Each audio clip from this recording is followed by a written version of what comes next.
El presidente Gustavo Petro afirmó a través de su cuenta en la red social X que los narcocultivos crecieron 3,56% en el año 2024, pero insistió en que el informe de Naciones Unidas tergiversa la información real porque de las 262.000 hectáreas de coca, unas 80.000, según él, han sido abandonadas por los cultivadores y ya no están activas. Al pronunciarse desde Qatar, el mandatario se adelantó al informe del Sistema Internacional SIMSI, pero evitó pronunciarse sobre la producción potencial. ¿Tiene algún efecto este panorama sobre la crisis actual con Estados Unidos por la lucha antinarcóticos? Hablamos con los analistas Ana María Rueda de Ideas para la Paz y Néstor Rosanía acerca del panorama que significa este contraste de cifras y el poner en duda las de 1DC. Hoy es jueves 29 de octubre. Mi nombre es Carlos Solano y este es el Café de hoy del Tiempo.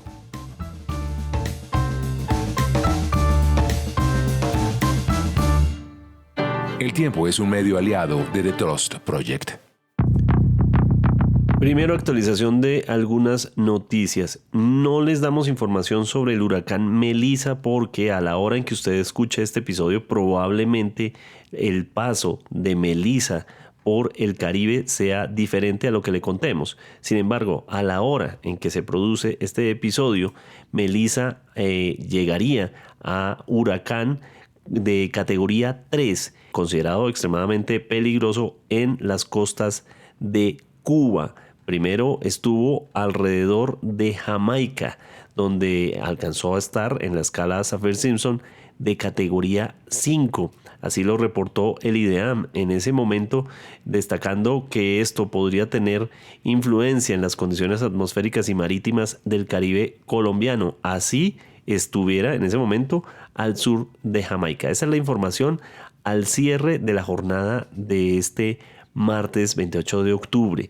Pero es importante que usted continúe enterándose a través de los cubrimientos en vivo de este acontecimiento.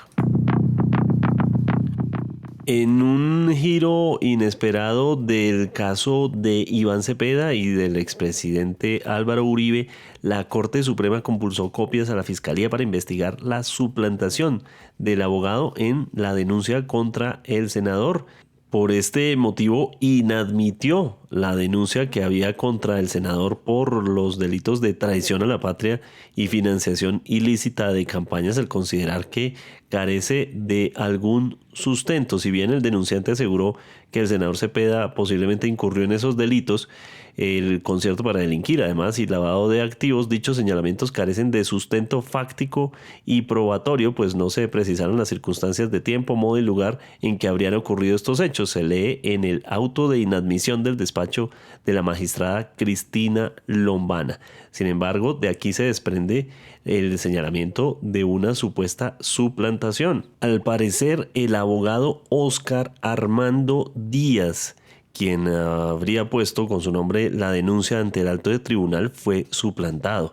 En un correo enviado el 1 de agosto a la Corte, en el que anexó su cédula y tarjeta profesional, sostuvo que por medio de un derecho de petición conoció la existencia de esta actuación en la que aparece como denunciante pese a que nunca presentó dicha delación, por lo que resultaba una suplantación de identidad clara, dice el señor Díaz. Esto también significó que la firma con su nombre no le pertenece, al igual que el correo electrónico registrado ni el número de celular registrado. Un caso insólito dentro de la justicia nacional. El tema sobre las listas al Senado del Pacto Histórico siguen dando que hablar. El grupo de partidos descartó el acuerdo que menciona la excandidata Carolina Corcho para reclamar la cabeza de lista al Senado. En los próximos días habrá una decisión, pero la precandidata se basa en un acuerdo del 19 de julio, mientras que el comité político del pacto ratifica lo acordado el 26 de septiembre. Esto por la discusión sobre si quien encabece sea María José Pizarro o Carolina Corcho, la senadora o la ex precandidata. Según lo que reclama Corcho, se tienen que rendir los acuerdos, honrar los acuerdos que se hicieron el 19 de julio en los que se decía, dice ella, que debía encabezar el listado, mientras que la senadora Pizarro pues está lista para encabezar, pese a los resultados que hubo durante la exitosa jornada del fin de semana, lo que cambia las reglas de juego sobre cómo se va a presentar la lista. Pizarro se basa en el acuerdo del 26 de septiembre que dice: para el caso de la cabeza de lista al Senado de la República, esta será elegida por medio de un acuerdo político de los representantes legales de los partidos Colombia Humana, Unión Patriótica, Polo Democrático Alternativo, Partido Comunista Colombiano y Progresistas en proceso de fusión, o la Coordinación Nacional Provisional del Movimiento Político Pacto Histórico, cuando ésta se concrete. La senadora Pizarro salió a defender su posición como cabeza de lista ante esta decisión con un comunicado. En ese sentido, está todavía en veremos quién va a encabezar la lista al Senado.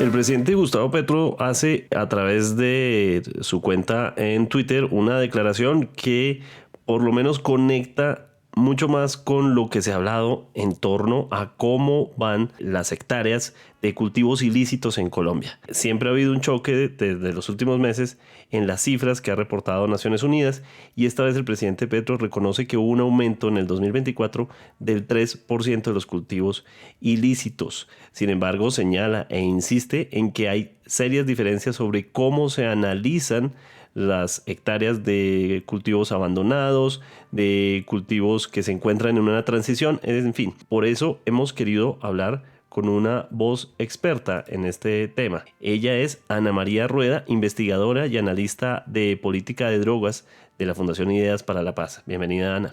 Muchas gracias por la invitación. Pues, Ana, lo primero es entender esta cifra que entrega el presidente. Se adelanta a un informe que ya viene en camino sobre cómo van los cultivos ilícitos. ¿Cómo verlo, este anuncio del presidente o este reconocimiento que hace el presidente? Pues primero que todo es muy extraño, ¿no? Que un presidente publique el dato antes de que salga el informe, ¿no? No habíamos visto eso antes. Me preocupa un poquito que tal vez lo que esté pasando es que al presidente no le guste mucho o no le gusten otros de los datos que emite este informe, ¿no? El dato de que el aumento fue el 3%, el presidente lo muestra como conveniente porque definitivamente pues es una reducción menor a al del año anterior. Pero pues tal vez las otras cifras no le gustaron tanto y por eso no ha salido el informe, no lo sé. Me parece que puede estar relacionado con eso. Por otra parte, pues está la discusión que él ha planteado ya, pues cuando salió el informe anterior, la planteó en ese momento, pero sobre todo en los últimos meses con mucha fuerza sobre el cuestionamiento de la metodología del potencial de producción de cocaína. Podría uno pensar que tal vez el potencial de producción de cocaína no disminuyó o no aumentó tan poquito como los cultivos, y eso puede ser parte del problema. Y teniendo en cuenta que la metodología para sacar el dato de producción potencial de cocaína es una metodología que el gobierno cuestionó y que seguramente el informe volvió a usar la misma metodología, porque pues la discusión sobre la metodología se dio mientras el otro informe salía y los análisis se hacían, pues seguramente está relacionado con eso, ¿no? Que es una metodología que el gobierno cuestiona y seguramente los resultados pues no son positivos. Estamos con el profesor Néstor Rosanía, quien es abogado, periodista y quien ha dedicado gran parte de su oficio a investigar el conflicto armado, y pues es además columnista en diferentes periódicos como El Heraldo y El Tiempo. Bienvenido, profesor Rosanía. Un cordial saludo para ti y para todos los oyentes del podcast del Tiempo. Profesor, el presidente Petro insiste en que el informe de Naciones Unidas no es correcto, que lo que se reporta, esa cifra de 262.000 hectáreas, incluye 80.000 hectáreas abandonadas. ¿Es creíble esa hipótesis? ¿Es así? Además, la de probablemente poner en duda la técnica con la que se haga el informe de Naciones Unidas. Pues hay tres variables importantes. Hay tres estudios que hablan sobre el tema de drogas ilícitas en Colombia. Uno lo saca el Ministerio de Defensa de Colombia, otro lo saca el CIMSI, que es Naciones Unidas, y un tercero el Departamento de Estado de los Estados Unidos. Históricamente Colombia asume el de Naciones Unidas, ni siquiera asume el propio Ministerio de Defensa, sino el del CIMSI, para crear su política pública. Y este ha sido como el histórico de Colombia. Ahora, lo segundo, lo que el presidente Petro también alrededor de esto puede hablar es de la resiembra, que eso sí es muy importante en Colombia y es un tema que no se habla.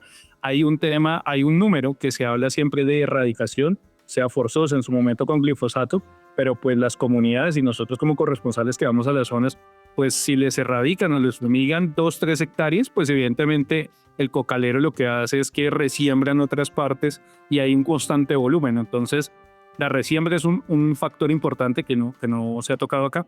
Y lo tercero, pues hablar de espacios vacíos, espacios abandonados es cuando hay el momento de la erradicación, pero evidentemente la resiembra es en otro sitio que no está monitoreado y ahí es donde, digamos, los números empiezan a cruzar. Naciones Unidas en una de tus categorías de análisis nos da indicaciones sobre cuáles zonas que tenían cultivos ya no los tienen. Esa información es muy útil si uno quisiera, que no lo hacemos actualmente infortunadamente, pues conocer esos territorios, saber por qué hubo abandono de cultivos, es decir, cómo se superó, digamos, ese problema en estos territorios, que eso no lo hacemos, pero claramente las hectáreas que se cuentan en la sumatoria para llegar al número total cada año, pues son las hectáreas que hay, que se vieron en el satélite y se corroboraron con las metodologías que usan Naciones Unidas. Donde no hay hectáreas, pues no se contó.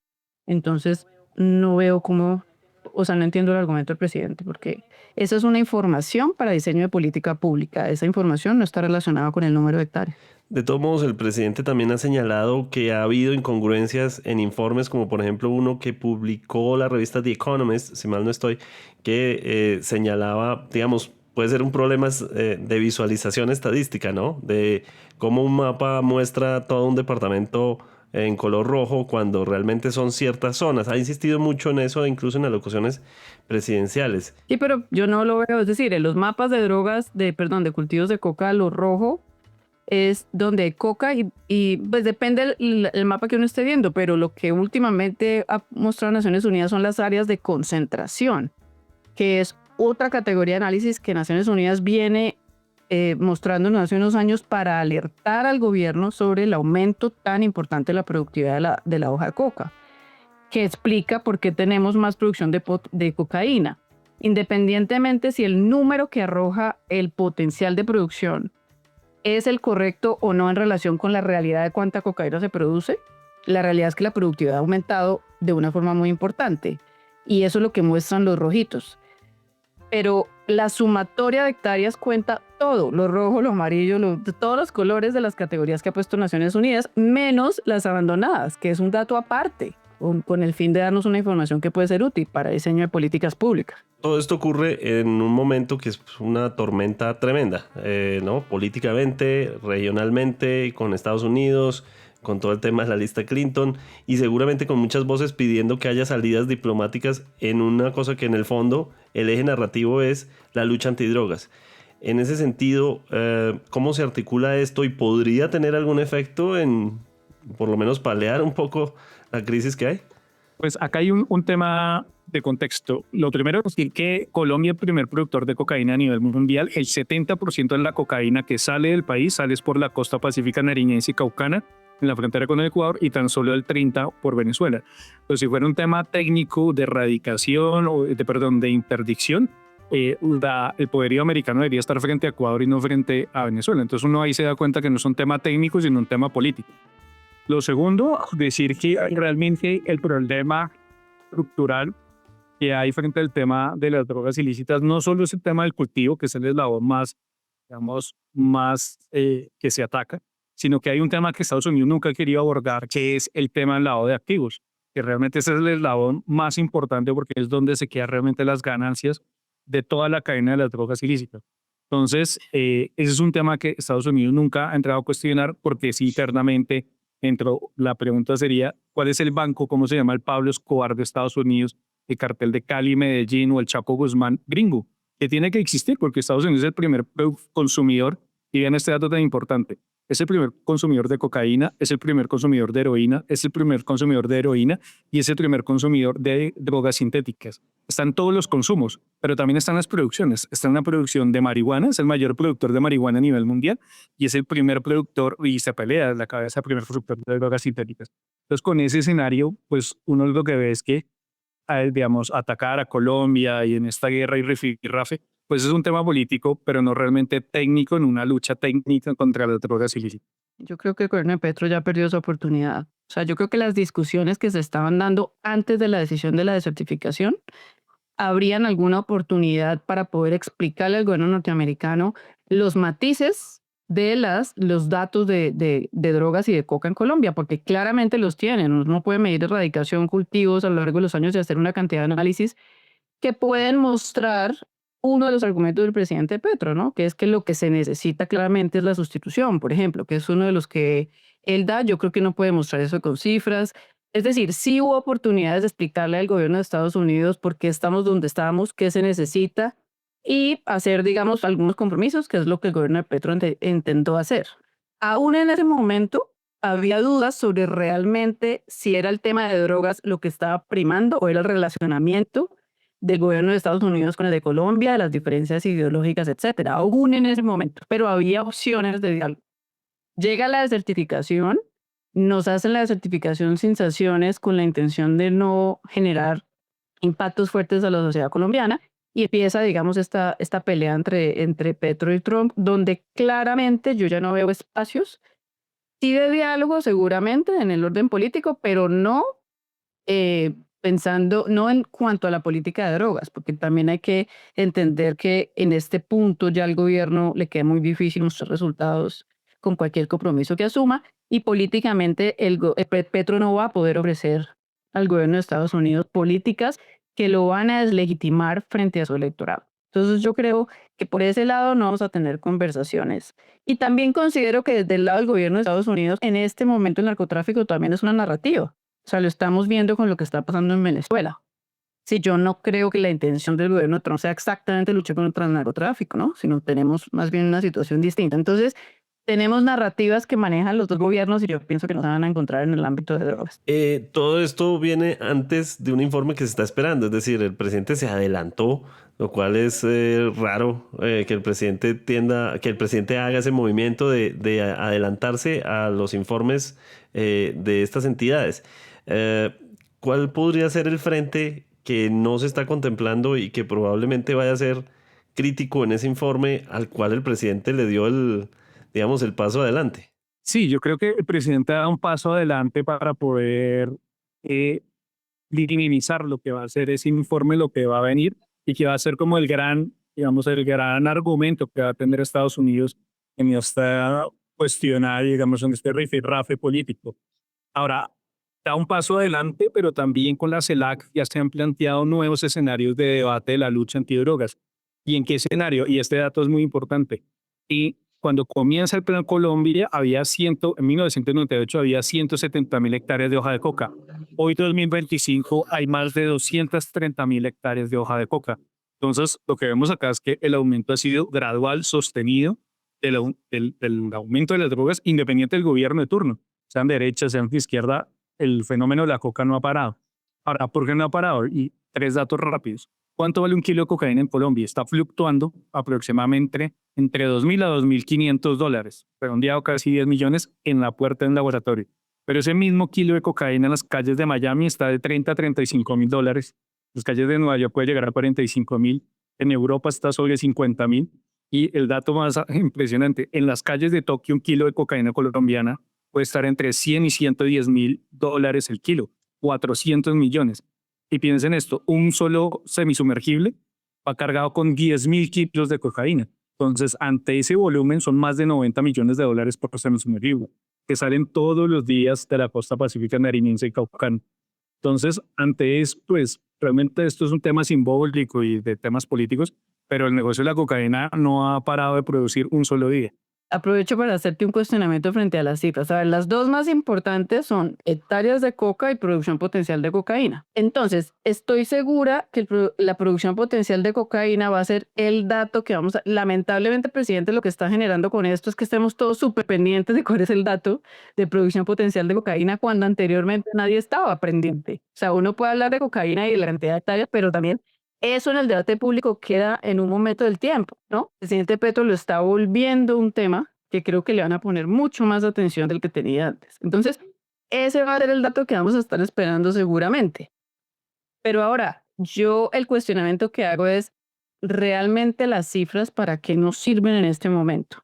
El presidente quiere usar la cifra de cultivos para mostrar que hay unos resultados que francamente yo no veo cómo sean resultados de política pública porque las acciones del gobierno, la erradicación es muy bajita y la sustitución arrancó hace poco. Entonces, digamos, él está defendiendo lo que no tiene nada que ver con él, ¿no? Porque pues la reducción se puede entender por otros muchos factores, pero no necesariamente por políticas públicas. Eso por el lado de las hectáreas. Por el lado de la producción de cocaína, el presidente defiende mucho las incautaciones. Y finalmente, o sea, sus logros en incautaciones. Y finalmente las incautaciones no tienen nada que ver con la productividad de la cocaína. Eso es lo que deberíamos estar mirando, ¿no? Si tenemos mucha cocaína es porque hay mucha productividad. Cada lote de coca está produciendo mucho más. No estamos haciendo nada en política pública frente a eso. Entonces, al final, me parece que el gobierno, el presidente puntualmente está cayendo en una lógica, que es la lógica de la que él mismo se quería salir, que es el gobierno de Estados Unidos presiona y él responde justamente a los datos con los que Estados Unidos presiona, sin abordar por qué nos importan esos datos. ¿Realmente la producción de cocaína me importa? Si quiero atender la productividad, no lo estamos haciendo. Estamos incautando que no sirve para la productividad. ¿A quién le sirven las incautaciones? Al gobierno de Estados Unidos, para que le llegue menos cocaína. Entonces, no sé, Petro no está siendo muy coherente, digamos, con lo que decía él que quería de su política pública, con lo que dice él de no dejarse manosear de un gobierno autoritario por el de Trump, me parece que al final lo está haciendo. Entonces, para mí el cuestionamiento es, ¿para qué nos sirven esas cifras? ¿De qué nos sirve un dato al año sobre eso? ¿Para qué? ¿Solamente para defendernos políticamente o mostrarnos internacionalmente? No. ¿Qué nos dice para efectos de nosotros y lo que nos está pasando en los territorios? Estamos viendo ya también que hay presión por el Pacífico. Trump, el papel que está jugando en este momento, en el que ya se está hablando incluso de hacer estrategia por tierra para enfrentar el narcotráfico, es decir, es parte de las amenazas que ha hecho y seguramente un debate gigante a nivel, digamos, de acuerdos internacionales. ¿Qué puede venir en este proceso?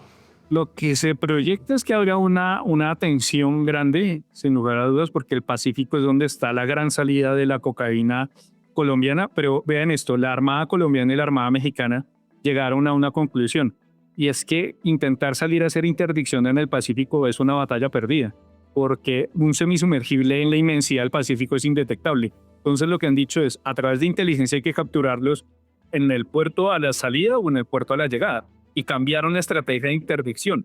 Ahora, Estados Unidos es el que ha apoyado y ha acompañado Armada México, Armada Colombia en esa estrategia. Por eso vemos que, digamos, lo que intenta hacer ahorita de lanchas rápidas o bombardeos en el Pacífico, pues es mínimo frente al volumen de la droga que sale, porque no salen lanchas, salen semisumergibles, y ahí no es un tema de interdicción como lo hemos visto, digamos, bombardeando lanchas, sino realmente el tema sería haciendo la interdicción de los semisumergibles que están y donde se están construyendo, que son en los astilleros en la costa pacífica nariñense caucana. Ahí está realmente la médula del problema. En alta mar ya lo que se captura ya es mínimo frente al volumen que se produce.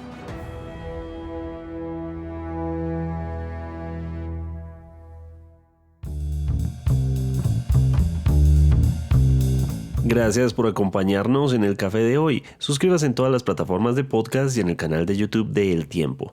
Nos encuentran también en Instagram y en X como @podcasteltiempo.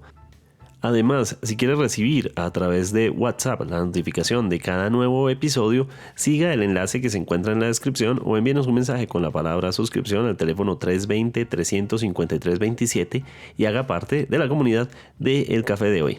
Este episodio fue producido por Valeria Torres. Mi nombre es Carlos Solano.